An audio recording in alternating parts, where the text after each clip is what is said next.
Senior Riley Davis. In the 190-pound weight class, he finished the season with a 46-8 record, placing 3rd overall in his weight class in the state tournament.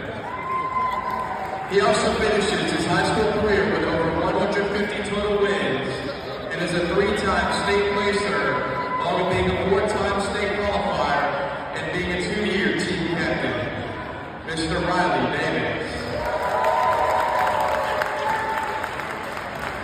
Sophomore Zevin Major.